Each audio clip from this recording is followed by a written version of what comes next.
Hello everyone, welcome back to the channel. अगर आप accounting field में हैं, R2R इंटरव्यू की प्रिपरेशन कर रहे हैं या फाइनेंस में अपनी नॉलेज को इम्प्रूव करना चाहते हैं तो ये वीडियो आपके लिए है। हर कंपनी में मंथ एंड पर कुछ इंपॉर्टेंट अकाउंटिंग एक्टिविटीज़ परफॉर्म की जाती हैं जिससे इंश्योर किया जा सके कि फाइनेंशियल स्टेटमेंट्स एक्यूरेट और एरर फ्री हों। आज की इस वीडियो में हम डिस्कस करेंगे 5 most important month and closing activities जो हर अकाउंटेंट को पता होनी चाहिए।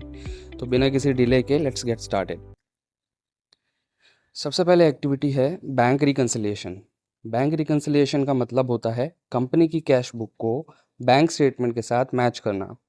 इस प्रोसेस में हम आइडेंटिफाई करते हैं कि दोनों बैलेंसेस में डिफरेंस क्यों आ रहा है। कॉमन रीजंस हो सकते हैं outstanding cheques, bank charges, interest received, direct deposits, missing entries. Example, मान लीजिए बैंक ने 500 रुपये का सर्विस चार्ज डिडक्ट किया है, लेकिन कंपनी की बुक्स में अभी तक उसकी एंट्री पास नहीं हुई है। तब जर्नल एंट्री होगी bank charges account debit 500 rupees to bank account 500 rupees.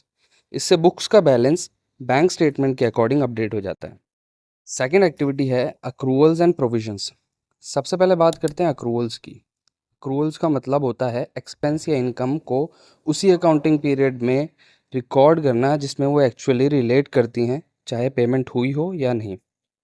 Examples, salary payable, electricity expenses, rent expenses, audit fees.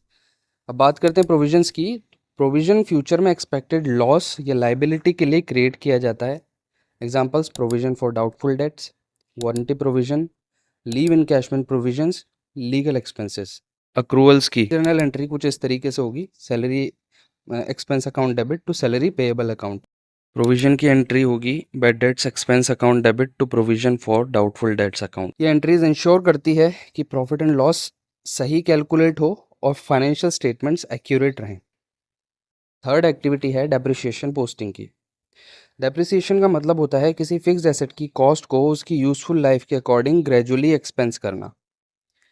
For example, अगर मशीन की कॉस्ट 10 लाख रुपए है और यूजफुल लाइफ 5 इयर्स है तो स्ट्रेट लाइन मेथड के अकॉर्डिंग हर साल 2 लाख रुपए का डेप्रिसिएशन चार्ज होगा। इसकी जर्नल एंट्री कुछ इस तरीके से होती है: depreciation expense account debit to accumulated depreciation account. इससे एसेट्स की करेक्ट वैल्यू बुक्स में रिफ्लेक्ट होती है और प्रॉफिट भी एक्यूरेटली कैलकुलेट होता है। फोर्थ एक्टिविटी है इंटर कंपनी रिकन्सिलिएशन।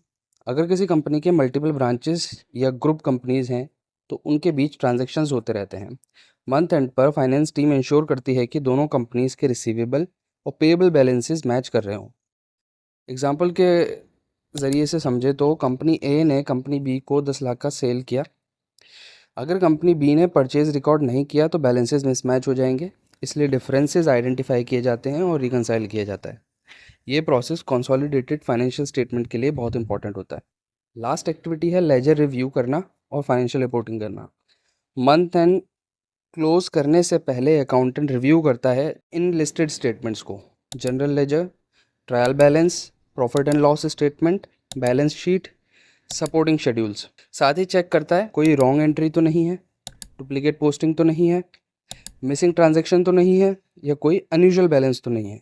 इस रिव्यू के बाद ही फाइनल फाइनेंशियल रिपोर्ट्स प्रिपेयर की जाती हैं। तो दोस्तों, आज हमने मंथ एंड क्लोजिंग की 5 इंपॉर्टेंट एक्टिविटीज़ समझी: bank reconciliation, accruals and provisions, depreciation posting, inter company reconciliation, ledger review and financial reporting. अगर आप अकाउंटिंग या R2R इंटरव्यूज़ की प्रिपरेशन कर रहे हैं तो इन कॉन्सेप्ट्स को अच्छी तरह समझना बहुत ज़रूरी है। अगर वीडियो हेल्पफुल लगा हो तो लाइक ज़रूर करें, अपने फ्रेंड्स के साथ शेयर करें और चैनल सब्सक्राइब करना ना भूलें।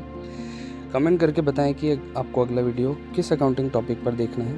Thanks for watching. मिलते हैं नेक्स्ट वीडियो में।